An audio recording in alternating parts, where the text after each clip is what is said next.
আসসালামু আলাইকুম সুপ্রিয় দর্শক, সবাইকে অসংখ্য প্রীতি ও শুভেচ্ছা জানাচ্ছি BD politics news S YouTube চ্যানেলের পক্ষ থেকে। প্রিয় দর্শক, আজকে আমি যে বিষয়টি নিয়ে আপনাদের সামনে আলোচনা করব সেই বিষয়টি হচ্ছে আওয়ামী লীগ আগামী স্থানীয় সরকার নির্বাচনে অংশগ্রহণ করতে পারবে কিনা।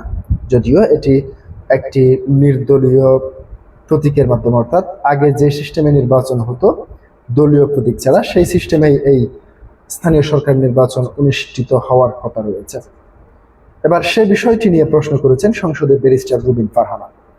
প্রিয় দর্শক, তার সেই প্রশ্নের জবাবে মির্জা ফখরুল ইসলাম আলমগীর, স্থানীয় সরকার মন্ত্রণালয়ের মাননীয় মন্ত্রী, তিনি তার প্রশ্নের জবাবে কি বলেছেন, আজকে সে বিষয়টি নিয়ে আলোচনা করব। প্রিয় দর্শক, আপনারা জানেন জাতীয় সংসদ নির্বাচনে আওয়ামী লীগকে বাদ দিয়ে করা হয়েছে।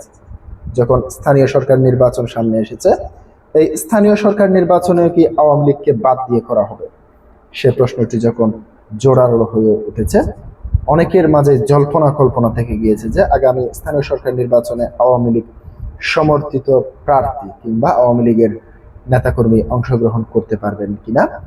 সে বিষয়ে আমরা প্রধানমন্ত্রীর যিনি তথ্য উপদেষ্টা রয়েছেন ডক্টর জাহেদুর রহমান, তিনি যে বক্তব্যটি দিয়েছিলেন, শর্ত সাপেক্ষে আওয়ামী লীগের নেতাকর্মীরা নির্বাচনে অংশগ্রহণ করতে পারবেন, যেহেতু এটি দলীয় প্রতীকে নির্বাচন অনুষ্ঠিত হচ্ছে না সেই ক্ষেত্রে। আবার আমরা দেখতে পেয়েছি নির্বাচন কমিশনের পক্ষ থেকে বলা হয়েছে এটি যেহেতু নির্দলীয় নির্বাচন, সেক্ষেত্রে যে দলেরই হোক না কেন, যদি বাংলাদেশের নাগরিক হন এবং নির্বাচন করার জন্য যে সমস্ত গুণাবলী প্রয়োজন, সেই সমস্ত গুণাবলী যদি একজন ব্যক্তির থেকে থাকে, তাহলে তিনি নির্বাচনে অংশগ্রহণ করতে পারবেন ব্যক্তি হিসেবে। দুইজনের দুই ধরনের বক্তব্য, এবং এরপরেই সামাজিক যোগাযোগ মাধ্যম সহ সব জায়গায় বিভিন্ন ধরনের কথা শোনা যাচ্ছে পক্ষে বিপক্ষে। এবার সকল প্রশ্নের জবাব সংসদে খুঁজেছেন স্থানীয় সরকার মন্ত্রী ও পল্লী সমবায় মন্ত্রণালয়ের মন্ত্রী জনাব মির্জা ফখরুল ইসলাম আলমগীরের কাছ থেকে।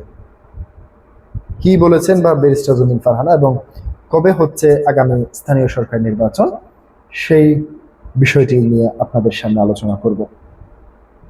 জাতীয় সংসদের চলমান বাজেট অধিবেশনে স্থানীয় সরকার নির্বাচন কবে হবে এবং ওই নির্বাচনে আওয়ামী লীগের নেতা কর্মীরা অংশ নিতে পারবেন কিনা, এ প্রশ্ন তুলেছেন স্বতন্ত্র সংসদ সদস্য প্রার্থী ব্যারিস্টার রুবিন ফারহানা। সোমবার 15 জুন সংসদে অধিবেশনের স্থানীয় সরকার মন্ত্রী মির্জা ফখরুল ইসলাম আলমগীরের কাছে এ বিষয়ে জানতে চান তিনি। ব্যারিস্টার রুবিন ফারহানা বলেন, জেলা পরিষদগুলোতে ইতিমধ্যে প্রশাসক নিয়োগ দেওয়া হয়েছে, যারা সবাই দলীয় মনোনীত, অথচ সংবিধান অনুযায়ী স্থানীয় সরকারের প্রতিনিধিরা নির্বাচিত জনপ্রতিনিধিদের মাধ্যমে নির্বাচিত হওয়ার কথা। তিনি বলেন, 2014 সাল থেকে 2024 সাল পর্যন্ত গণতন্ত্র প্রতিষ্ঠার জন্য দেশের মানুষ সংগ্রাম করেছে, কিন্তু বর্তমান সরকার ক্ষমতায় আসার 4 মাস পরও স্থানীয় সরকার নির্বাচন নিয়ে কোনো সুনির্দিষ্ট ঘোষণা আসেনি। স্বতন্ত্র এই সংসদ সদস্যের অভিযোগ, নির্বাচিত প্রতিনিধির পরিবর্তে প্রশাসকদের মাধ্যমে স্থানীয় সরকার পরিচালনা সংবিধানের চেতনার সঙ্গে সাংঘর্ষিক।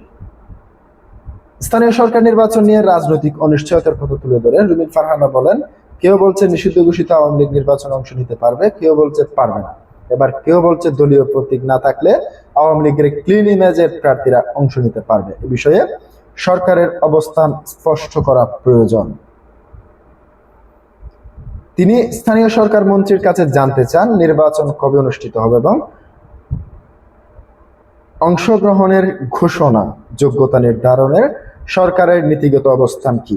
জবাবে স্থানীয় সরকার মন্ত্রী মির্জা ফখরুল ইসলাম আলমগীর বলেন, স্থানীয় সরকার নির্বাচন যথাসময়ে অনুষ্ঠিত হবে। এ বিষয়ে আমরা যে সিদ্ধান্ত একমত হয়েছি সে অনুযায়ী নির্ধারিত সময়ে নির্বাচন অনুষ্ঠিত হবে। তবে আওয়ামী লীগের নেতাকর্মীদের অংশগ্রহণের বিষয়ে মন্ত্রী কোনো সুনির্দিষ্ট মতামত দেননি। প্রিয় দর্শক, তাহলে কি এখনো পর্যন্ত আওয়ামী লীগের নির্বাচনে অংশগ্রহণ করা কিংবা আওয়ামী লীগ কখন নির্বাচন করতে পারবে সে বিষয়টি নিয়েও এখনো অনেক ধোঁয়াশা রয়ে গেছে? সে প্রশ্নটি আপনাদের কাছেই রাখলাম। আজকে পর্যন্তই।